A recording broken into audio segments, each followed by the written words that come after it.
Bienvenidos y bienvenidas un día más a Media Hora con tu microbiota, nuestro espacio de divulgación en YouTube, en el que, como ya sabéis, entrevistamos a grandes profesionales de la salud que nos ayudan a entender un poco mejor cuáles son todos estos avances relacionados con la microbiota, con la salud vista desde un punto de vista integral, que es lo que defendemos aquí desde Nutribiótica. Y quería agradeceros a todos, aprovechando este episodio que tenemos, la cantidad de suscriptores que ya somos parte de esta comunidad de frikis, de amantes del mundo intestinal y de la salud, y por supuesto pues eso, agradeceros el apoyo constante que nos dais y que os veáis todos los episodios de arriba abajo. Recordad que si queréis recibir los episodios en vuestro email, podéis daros de alta a través de la newsletter que tenemos en nuestra página web nutribiótica.es, y si nos seguís a través de redes sociales también podéis estar al día de todos los pequeños cortes que vamos subiendo allí y que sirven como aperitivo de estas charlas que luego siempre intentamos tratar con más profundidad aquí en el canal. Hoy estoy especialmente contenta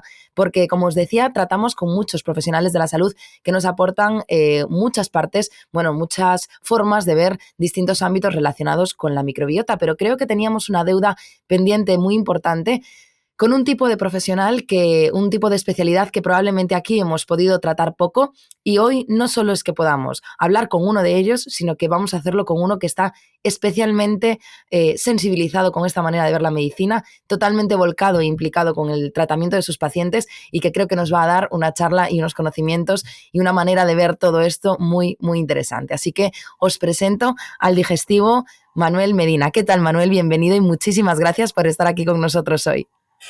Muy buenos días, Carolina. ¿Qué tal? Muchísimas gracias por invitarme y por darme la oportunidad de estar un ratito con vosotros. De verdad que la oportunidad es nuestra, es lo que le decía a todos los que nos están escuchando hoy, porque lo vamos a hablar a lo largo de la entrevista. Tú eres médico digestivo, voy a presentar también a lo que te dedicas. Tú eres jefe de aparato digestivo del área de gestión sanitaria Sur de Sevilla, que, como hablábamos antes, esto engloba a 3 hospitales públicos, es una gran área, una de las más grandes de Andalucía, y además eres responsable de la unidad de neurogastroenterología del Hospital Quirón Salud Infanta Luisa de Sevilla. Lo vamos a hablar a lo largo de la entrevista, como yo decía, pero para nosotros es un absoluto honor poder tener un digestivo con nosotros hoy aquí, porque si de algo deberíamos hablar cuando hablamos de microbiota es de nuestro intestino. Por supuesto que tenemos que hablar de muchas cosas más. Sabemos que nuestro organismo no es un conjunto de departamentos estanco, pero sí que es verdad que era como de justicia poética que ya tuviéramos un digestivo aquí hablando con nosotros. O sea que, bueno, ya te digo, vamos a hablar mucho de tu especialidad a lo largo de la entrevista, pero precisamente si una de las cosas de las que hablaremos es el por qué hemos tenido tan poquitos digestivos aquí en nuestro canal, sí que me gustaría empezar yéndonos un poco al inicio. Es decir, por un lado, ¿tú por qué decidiste ser digestivo? Y por otro lado, ¿a ti te hablaban de microbiota cuando tú estudiaste? ¿A esto llegaste más tarde? Cuéntame un poco cómo fueron estos inicios. Pues mira, cuando uno entra en medicina, ¿vale? Lo hace por vocación, porque está claro que si no tienes una vocación o una ganas e ilusión de ayudar a las personas, es difícil que saques la carrera, ¿vale? Hoy en día está un poco desvirtuado porque tienes que estudiar muchísimo y tienes que sacar unas notas impresionantes. Pero lejos de ser una ciencia, yo creo que la medicina es una ciencia, pero es una ciencia humanística y por lo tanto no se debe de perder la parte humana, ¿no? Entonces, es una posibilidad de acercarte a las personas y ayudarles con lo más bonito que tenemos, que es con el cariño y con el respeto. Y claro, yo entro de esa forma en medicina, ¿no? Luego, pues empiezas con unas ciencias básicas y muchos números, mucha química, y al fin y al cabo, como decía Severo Ochoa, somos bioquímica, ¿no? Pero es cierto que en el devenir de los 6 años de la carrera, que yo la terminé por allí, por 2009, pasas por infinidades de especialidades, ¿no? Yo no quise estudiar digestivo hasta que no me estaba estudiando el MIR, ¿vale? Pasé por muchas y muy diversas especialidades, pero el tema de la microbiota es cierto que aparecía en un cuadrito, en un recuadrito en el tratado de medicina interna, en patología médica, y aparecía sobre crecimiento bacteriano como secundario a intervenciones de intestino, a vólvulos, a secundario y ya patológico, ¿no? O sea, ni siquiera claro, en su parte beneficiosa. Exacto. Creo que la especialidad de digestivo tiene que reinventarse. ¿vale? No se trata de, por supuesto, que ayudamos a muchas personas, es una patología o es una especialidad que yo la volvería a elegir 1000 veces, ¿vale? Pero claro, el tema de la microbiota es algo que descubres un poco por interés, ¿no? Yo recuerdo que hasta que no fui residente y me dieron la oportunidad de participar en una charla a nivel nacional, incluso ni en los hospitales grandes de Madrid o de otras zonas de España con mucho más renombre, el tema de la microbiota, yo hice una pregunta muy inocente. Digo, bueno, si estás tratando con antibióticos los divertículos, porque está la microbiota de por medio, y fue un no rotundo, ¿no? Entonces digo, bueno, vale, tú me has dicho que no. Digo, pero tú estás tratando con antibióticos una cosa que es orgánica. Entonces, algo tiene que haber. Y es algo que descubrí solo. Entonces, yo he pasado por muchas etapas en mi formación y bueno, por supuesto que no me considero ningún experto en microbiota y creo que nadie debería de considerarse experto en microbiota, porque si hay algo que he aprendido es que mientras más estudio, menos sé. Sí. Y a Es, mí como siempre decimos, para todos los profesionales que se acercan a este mundo es un poco frustrante porque sí, cuando empiezas de verdad a meterte en faena dices tú, madre mía, ¿cuánto nos entonces a queda mí, todavía por saber? para mí el tratar con pacientes que hace unos años se denominaban trastornos funcionales y ahora veremos, si quiero a lo largo de la entrevista, se denominan de otra manera, ¿no? O se engloban dentro de lo que son trastornos del eje cerebro-intestino de una forma un poco más amplia, ¿no? Pero el tema de la microbiota y el acercarte a este tipo de pacientes y esforzarte por mejorar su calidad de vida, ¿vale? Son muchos matices los que se escapan. Es un golpe de humildad lo que te da la medicina, ¿no? Pero precisamente el cambio de paradigma yo creo que está ahí, ¿no? En saber darse cuenta de todo lo que nos queda por aprender de microbiota pero por lo menos decir, bien, yo quiero darle esta prioridad y estar al día de todo lo que se va sabiendo, de todo lo que ya vamos, pues eso, conociendo a mayores porque sé de su importancia. Y claro, luego como a todo, pues hay que darle tiempo y años de investigación, pero sobre todo promover esa investigación, promover ese enfoque desde la Exacto. medicina, para que eso también sea posible, porque si no, claro, es que es de nada nos vale decir, bueno, como sé poco, tampoco voy a abordarla más, ¿no? Todo lo contrario, como sé poco, pero veo todo lo que todas las puertas que me está abriendo y todos los nuevos enfoques que me está abriendo, vamos a poner más carne en el asador, ¿no? Ya, pero es cierto que llegas a sentir mucha, no sé si llamarlo frustración o angustia, todo lo que abarca, ¿no? Y lo que yo decía de que tenemos que redimensionar o reactualizar la especialidad es porque yo creo que el 20 o 25% de la función del tubo digestivo es digestiva, valga la redundancia, pero el 80 o el 75% es una función emocional, inmunológica, defensiva. A ese respecto, estamos obviando la mayor parte de la funcionalidad del intestino, ¿no? No creo que, esto lo he dicho en muchos escenarios y creo que no me equivoco. Es decir, si tratamos al tubo digestivo solamente como una parte orgánica que se dedica a hacer la digestión, creo que nos equivocamos, ¿no? Hay multitud de libros y multitud de términos que se asocian tradicionalmente a partes del intestino y es muy curioso. Y si nos paramos por ejemplo, ¿no? No trago a esta persona. Tengo, como se dice aquí en Sevilla, tengo un entripado.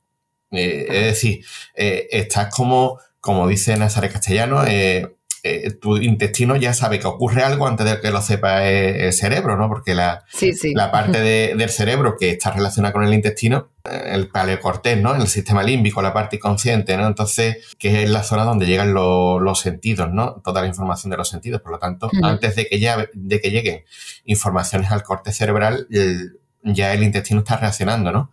Y aparte está en continuo contacto con el cerebro y se sabe que por cada señal del cerebro, el cerebro recibe 9 del intestino, ¿no? Madre Por mía. lo que es un tema apasionante y que, claro, no debemos de obviar esa parte, porque si no, estamos lejos de ayudar a las personas, bajo mi punto de vista, ¿no?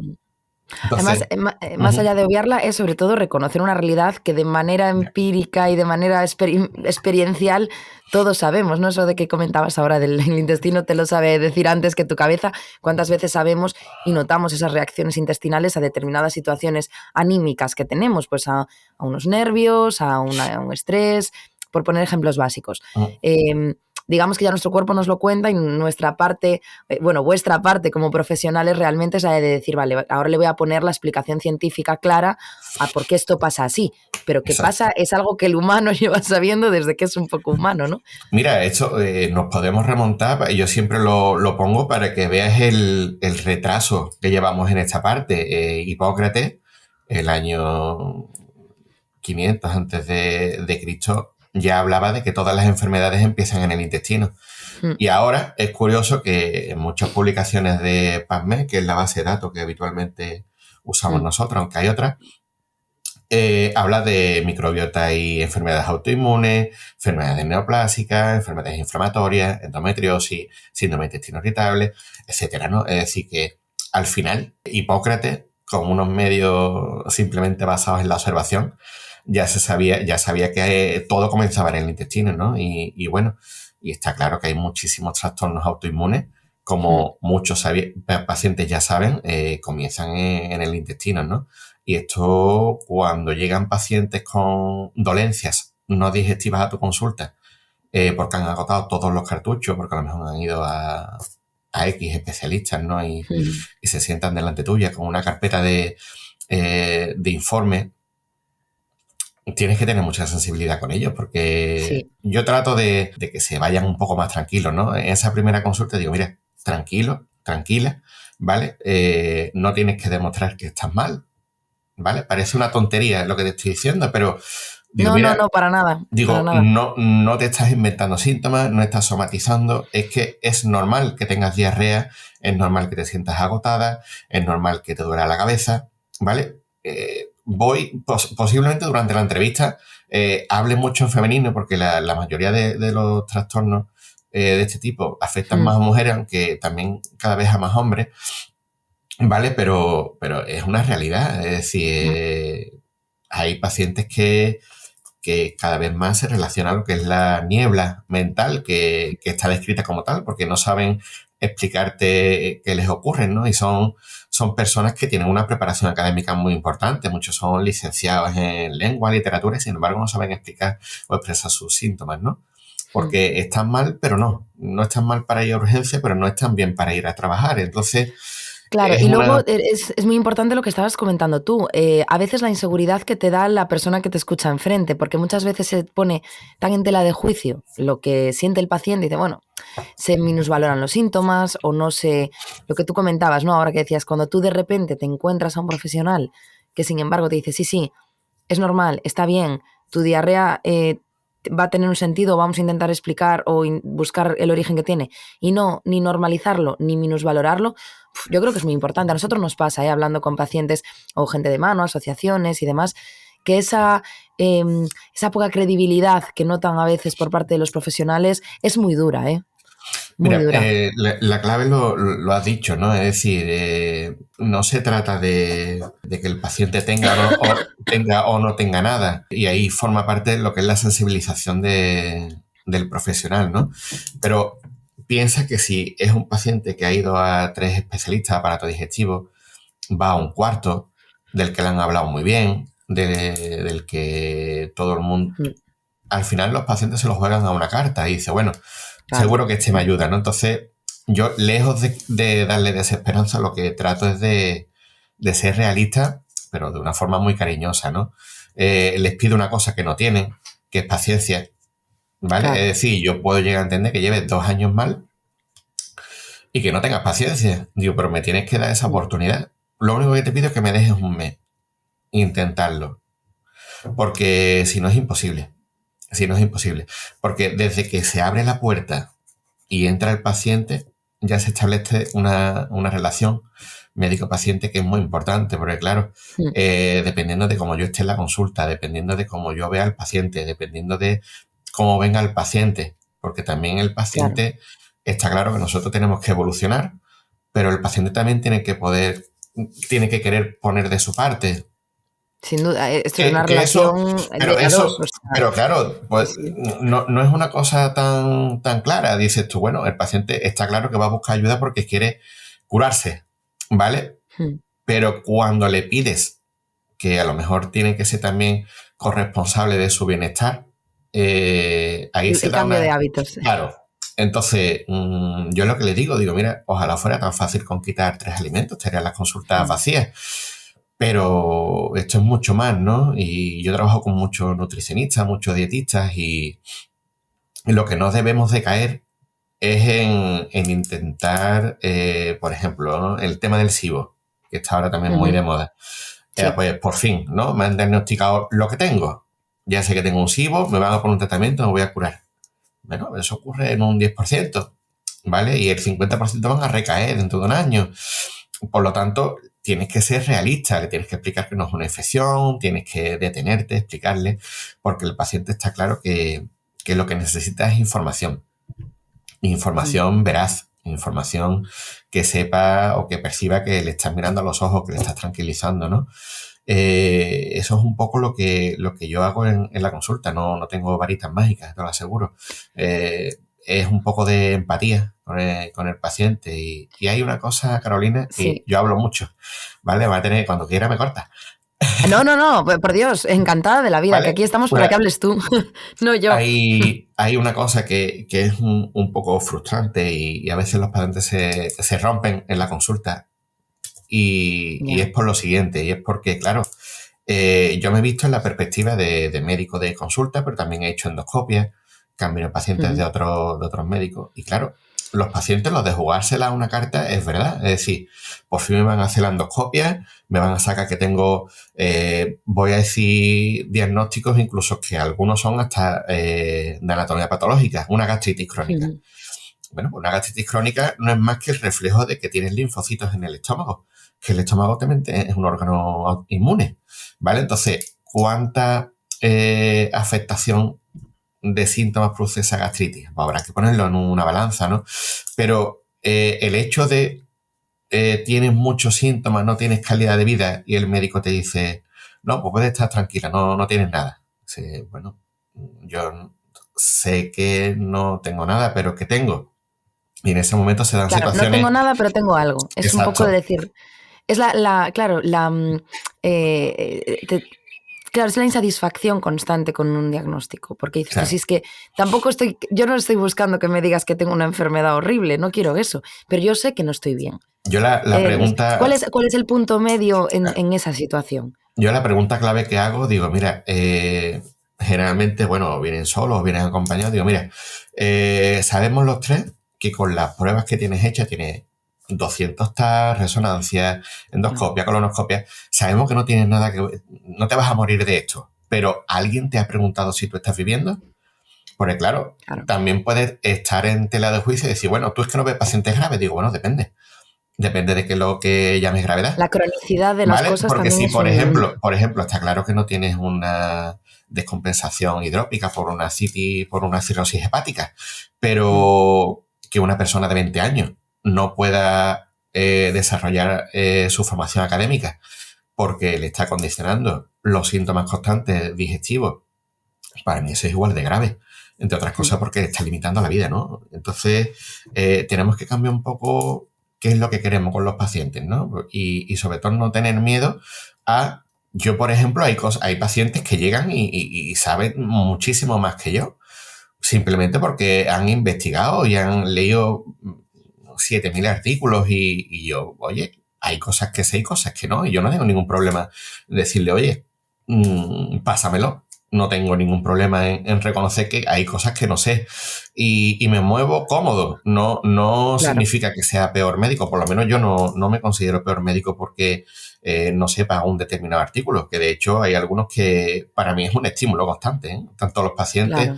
como otros compañeros, sobre todo dietistas, nutricionistas, saben De muchísimo hecho, más que yo, vamos. es que de hecho yo creo que todo lo contrario, ¿no? Es como una prueba de fuego de lo buen médico que eres cuando tú te tienes que enfrentar, entre comillas, a un paciente que no va a comprar todas tus frases, sino que va a decir, oye, mira, yo pues por mi propia condición he estado leyendo mucho, he estado consultando canales de divulgación, hablo con otros profesionales, lo que sea. Entonces te enfrentas a un público complicado, quiero decir, ahí precisamente yo creo porque otra de las cosas que tú también hablas con respecto a este tema y que creo que también es importante reforzar, nosotros desde Nutribiótica también lo hacemos, intentamos ser bastante serios con esto, es que muchas veces cuando un paciente lleva tiempo mal, con este cuadro que estamos dibujando, ¿no? Aquí. Sí que muchas veces ha tratado de buscar remedios, cuidados, claro, de manera un poco autónoma y que tampoco no le han funcionado, lo que ha generado todavía más frustración, incluso puede ser que haya generado otros problemas o le haya incluso empeorado sus síntomas. Entonces también incluso el que llegue a una persona como tú, que entiende su situación, le da credibilidad y además le va a ayudar a separar el grano de la paja de, oye, está muy bien todo lo que te has formado, todo lo que has leído, pero aquí es donde tiene que entrar el criterio de un profesional, ¿no? Digo yo. Ya. Mira, a veces se dan situaciones un poco raras porque, claro, hay pacientes, te lo aseguro, que hacen las cosas perfectas y eso genera una frustración muy importante. Es decir, doctor, hago 2 horas de deporte, me hidrato, tomo frutas y verduras, hago meditación. ¿Por qué estoy mal? ¿Qué me ocurre? Claro. Y claro, y ahí que le explican, ¿no? Y si hay una constante que no voy a decir que lo tengan todos los pacientes, pero es la autoexigencia, ¿vale? Uh-huh. La autoexigencia hace que tú mismo, en lugar de consultarlo con un especialista, aunque luego muchas veces consultas te pueden producir más lío, ¿no? O más dudas, pero dice, bueno, pues está claro, ¿no? Si ahora está tan de moda las intolerancias alimentarias, pues bueno, pues está claro que yo como mucha fruta, mucha verdura, pero el problema que tengo es que soy intolerante a la fructosa. ¿Vale? Quítate la fructosa. Y se quitan la fructosa y son pacientes que a lo mejor, o bien por su propia educación, o por sus propias creencias, son vegetarianos o veganos, etcétera, toman muchas frutas, muchas verduras, y sin embargo, porque le ha salido un test positivo, dejan de tomar fructosa y dices tú, bueno, es que primero, puedes ir en contra de tus principios, ¿vale? Porque ya no tomas pescado, no tomas carne porque no quería, pero es que ahora, como no tomes eso, me lo ha quitado un dietista o me lo he quitado Claro. yo solo. Y ahora, sin embargo, ya chocas con tu creencia, vamos a decir. Pero es que también dices tú, bueno, si tenía unos hábitos perfectos, que ya lo quisiera yo para todos los pacientes, ¿por qué te lo has quitado? Es decir, Claro. hay muchas veces, y los pacientes no se dan cuenta hasta que no lo hablan en voz alta, es igual cuando te lees un libro. Dice, bueno, doctor, yo es cierto que he estado siempre bien, he tenido un estómago a prueba de bomba, pero he estado con unas oposiciones y será por eso, o por el COVID, o por una gastroenteritis, o por... Claro. Y he empezado y dice, ¿y alguna intolerancia tengo que tener? Digo, bueno, ¿por qué vas a tener una intolerancia? Digo, ¿por qué después de 40 años vas a ser intolerante después de unas oposiciones?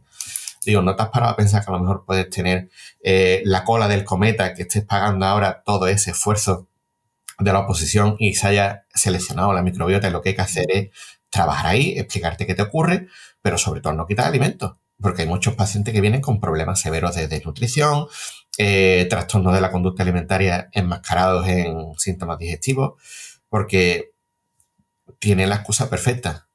Es decir, Además, es como que son un poco peligrosas, ¿no? Las etiquetas, porque también a veces, como parece que te dicen, vale, yo es que tengo una intolerancia a esto, entonces yo ya tengo clarísimo lo que tengo que hacer, es como que te da una pauta muy clara y te agarras un poco a eso. Y hasta eso, casi es como una etiqueta que llevas. Yo me acuerdo cuando empezamos, bueno, pues cuando empezamos a trabajar en Nutribiótica, empezamos a hacer divulgación y hablábamos también con pacientes, había gente que casi se presentaba por su patología. sí. Hola, soy tal y tengo SIBO. Es tu madre mía. Igual es excesiva esa carga que se le está dando a un diagnóstico, ¿no? Pero las personas siempre vienen hacia la consulta, ¿eh? No solo es una percepción vuestra. Yo, por ejemplo, digo, bueno, buenas tardes, ¿qué tal? ¿Qué puedo ayudarle? Y dice, bueno, doctor, me han diagnosticado de esto, y no mejoro. Digo, bueno, espérate, es que yo no te he preguntado que cómo estás, en qué puedo ayudarte, no que me digas los diagnósticos. Digo, dime por qué has ido antes a ese médico o a esa doctora y te ha hecho estas pruebas. Digo, vamos a hablar de los síntomas. Claro, lo más lejos de, o donde no podemos incidir es en tratar, por ejemplo, analíticas, ¿no? Yo hago mucho hincapié en el tema del SIBO, porque hay pacientes que vienen con su gráfica perfecta del SIBO y dice, bueno, estoy convencida que lo que tengo es esto, ¿vale? Tómate tratamiento con probióticos, con antibióticos, con herbáceos, con lo que tú quieras. Digo, pero esto es una analítica. Es la mejor prueba que tenemos, pero es una prueba bastante pobre. Es cierto que nos ayuda a tomar decisiones clínicas, como es el test de hidrógeno aspirado, pero es una prueba relativamente pobre. Las pruebas de microbiota basadas en las heces también nos dan un porcentaje de cuánta correlación hay con la microbiota intestinal y es muy bajo. Y son pruebas muy caras. Entonces, espérate, no tratemos una analítica. Vamos a tratar a una persona, que en este caso eres tú, ¿no? Entonces, yo le planteo esas preguntas y el paciente muchas veces, cuando es lo que te estaba diciendo, cuando piensa en voz alta, como que suena distinto, ¿no? Pues yo muchas veces me abstraigo y digo, bueno, vale, has quitado la cebolla, el calabacín y el pimiento. Digo, ¿y has quitado el estrés? ¿Estás dispuesta? Ya. ¿La medicina ha pecado en los últimos años quizá de olvidarse de escuchar a los pacientes? Verá, yo creo que no. Yo creo que es cierto que hay médicos que tienen muchísimo interés en escuchar a los pacientes. Lo que pasa que también es cierto, y esto es una crítica quizás a cómo está la sanidad actualmente, ¿no? Es cierto que los médicos de familia, que para mí son el pilar fundamental de la sanidad, pues tienen, y yo tengo conocidos y amigos médicos de familia, creo que tienen Una presión o asistencial 4 minutos, tremenda, sí, 5 minutos sí. por paciente. Es que es imposible. Es que no puedes hablar de estrés con alguien en 5 minutos, es Claro, pero imposible. ojo, me he ido a los médicos de familia porque creo que son los que están más presionados. Los médicos de digestivos, pues igual, tienes que defender una agenda de 20 o 25 pacientes, pero ojo, vete a la consulta de un psicólogo, Ah, no, no, sí, sí. ¿vale? Y ojo, estamos hablando de los profesionales, pero también te lo pinto de otra manera. Hay pacientes que necesitan, dicen, bueno, doctor, yo no tengo tiempo para ir al psicólogo. Yo lo que quiero es que usted me quite esto. Me pongo una pastilla, me pongo un tratamiento y digo, Y vale, punto. digo, no es, pero que lo que estamos haciendo es un parche. Digo, tienes Claro. que detenerte, que separe el tiempo y que has tocado fondo, por así decirlo, y empezar a caminar juntos. Digo, porque si no es imposible, no vas a estar bien. ¿Que podemos hacer un parche? Por supuesto, lo que tú quieras. Eso que hablábamos antes, ¿no? De que para también poder llevar adelante este tipo de abordaje clínico y de punto de vista de la medicina, también tiene que haber un compromiso por parte del paciente, una Claro, implicación más que un asumir que, bueno, pues igual no puedo vivir como hasta ahora, sea en cuanto a hábitos de vida saludables de alimentación, sea en cuanto a deporte, sea en cuanto a gestión emocional o todas juntas, claro. pero tienes que asumir que esto viene en cambio. O sea, nosotros lo decimos siempre con los probióticos, ¿no? Decimos, a ver, milagros a Lourdes, tú no puedes pedirle a un probiótico que te resuelva la vida entera porque entonces yo creo que tendríamos mucho más dinero. Claro. Quiero decir, es que se trata de decir, no, esto tiene que ir acompañado de muchas más cosas porque si no, no funciona. O sea, no hay capacidad. Mira, poco se habla de... El problema también está en la sociedad, ¿no? Yo creo que vivimos en un mundo muy poliinformado, ¿vale? Yo, uno de los proyectos que quiero, porque creo que es importante, es educar a los adolescentes o preadolescentes en el uso de tecnologías móviles. Es decir, no hay nada más tóxico que una red social, ¿no? Todos tenemos la nuestra, ¿no? Pero tenemos una madurez, pero niños de 12 años con redes sociales creo que es un problema. No ya por lo estético o por el ciberacoso, ¿no? Sino porque es una realidad distorsionada. Y evidentemente creo que no es sano.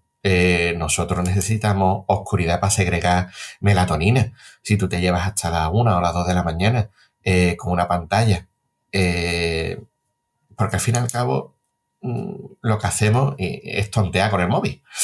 Y yo este tipo de comentarios los saco y hago participar a los padres de cómo puede llegar a afectar mucho más el uso de tecnologías móviles más que una dieta sin lactosa, ¿no? Por ejemplo, por decir un alimento, ¿no?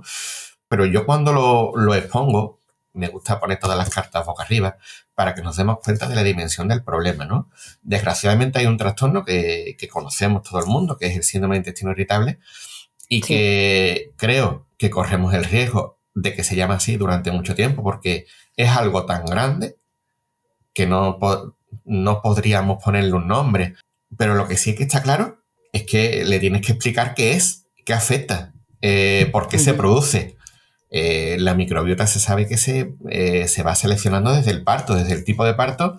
Ya puedes tener una cierta probabilidad de tener algunas enfermedades u otras, o la lactancia materna. Y si vas hilando desde el nacimiento hasta la edad adulta, ¿cuántas cosas pueden ocurrir, no? Es cierto que tenemos una peor alimentación, incluso porque comemos más ultraprocesado, pero porque los alimentos naturales también tienen menos calidad. Es decir, hay también la sensación de una comida sana, riquísima y tal, pero los vegetales tienen muy poca calidad.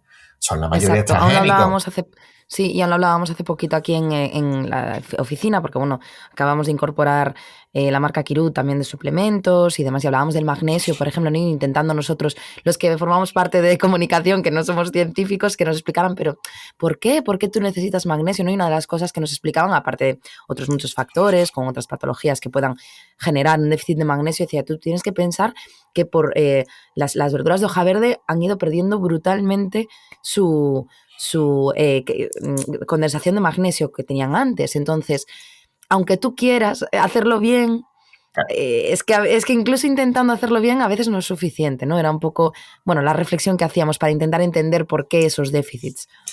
O bueno, por ejemplo, hemos hablado de la alimentación, pero el deporte. Yo, por Bueno, ejemplo, me veía que hacía un verdadero esfuerzo titánico para insertar, ya lo hago de una manera mucho más estable y más tranquila, pero a mí me causaba muchísima ansiedad tener que sacar un hueco de mi día a día para poder ir al gimnasio. Digo, pero sí, es que yo voy al gimnasio para relajarme porque estoy nervioso, ¿no? Entonces, al final queremos ir con todo hacia adelante y nos damos cuenta de que nos hacemos daño, entre comillas, a la hora de intentar adoptar todos esos claro. cosas que se sabe que son buenas, pero claro, no a cualquier precio. Posiblemente haya que Y bajar un que poco también el hay que nivel de hacerlo, vida. Es claro, por y nada. hacerlo escaladamente. No puedes reconvertir tu vida de un día para otro Exacto.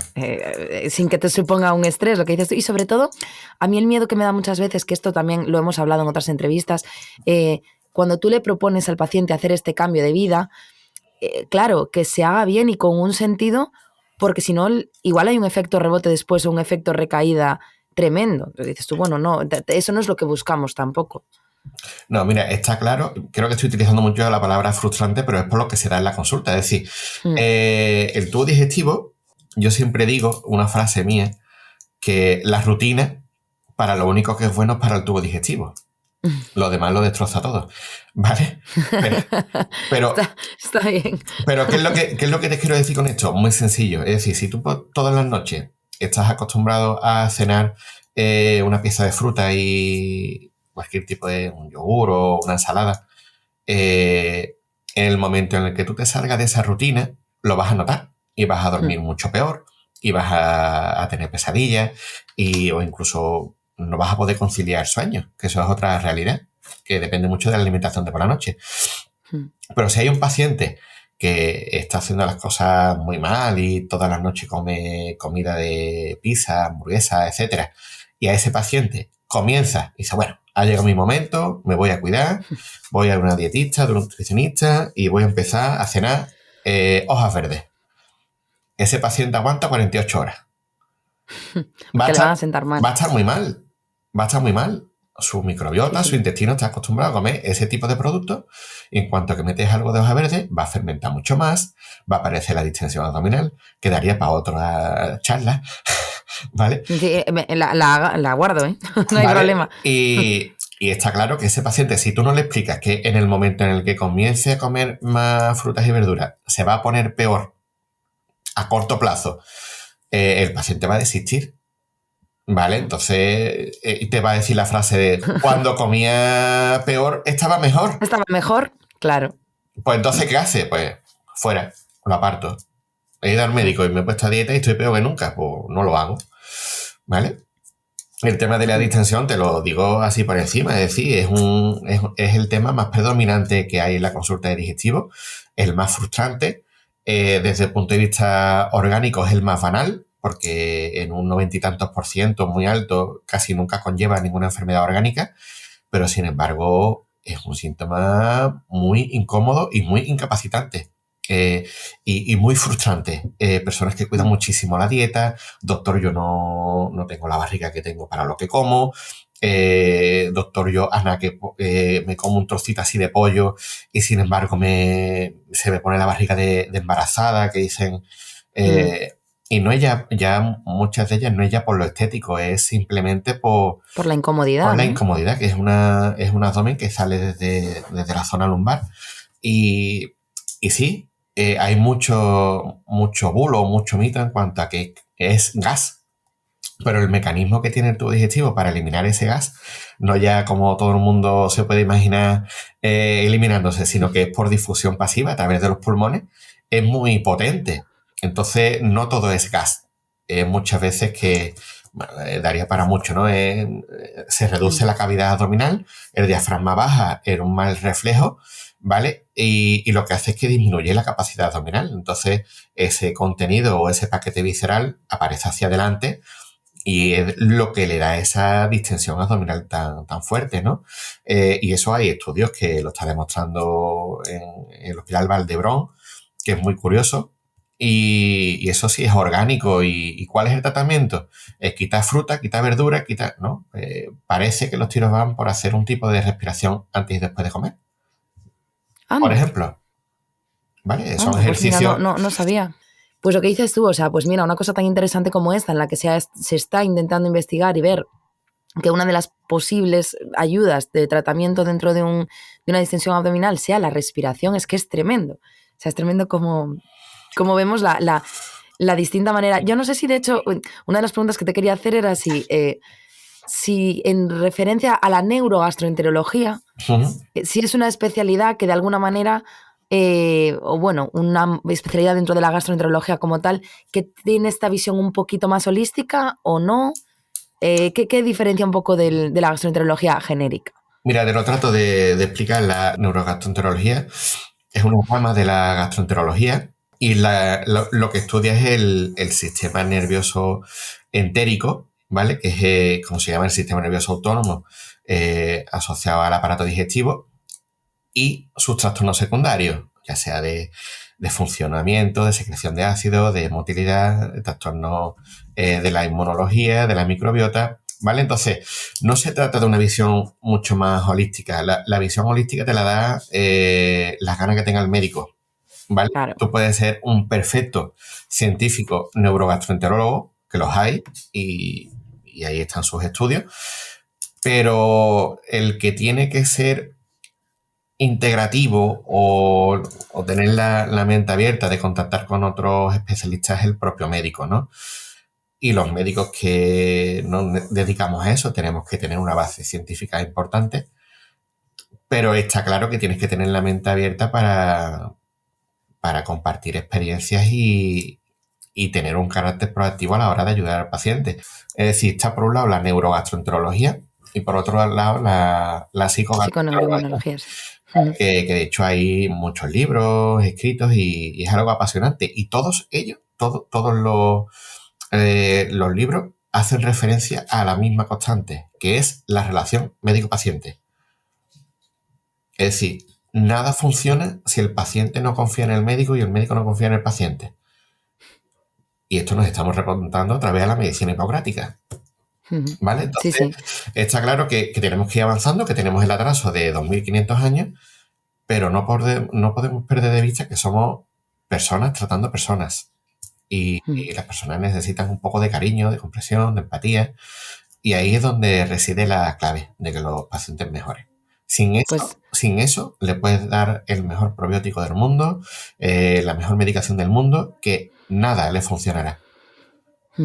Pues la verdad es que con esa reflexión me quedo, Manuel, porque creo que no puede haber mejor manera de cerrar una entrevista y porque estoy totalmente de acuerdo con ello y de verdad que ojalá muchos digestivos piensen como tú.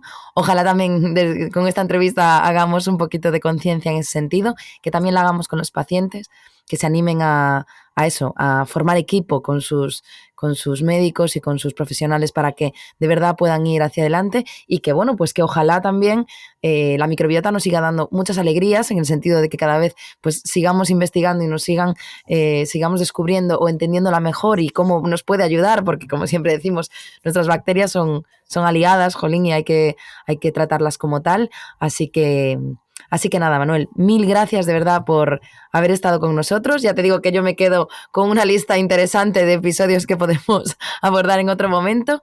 Y nada, de verdad que un placer haberte tenido con nosotros en media hora con tu microbiota. El placer es mío. Espero. Es verdad, esto haberos ayudado y que resulte interesante.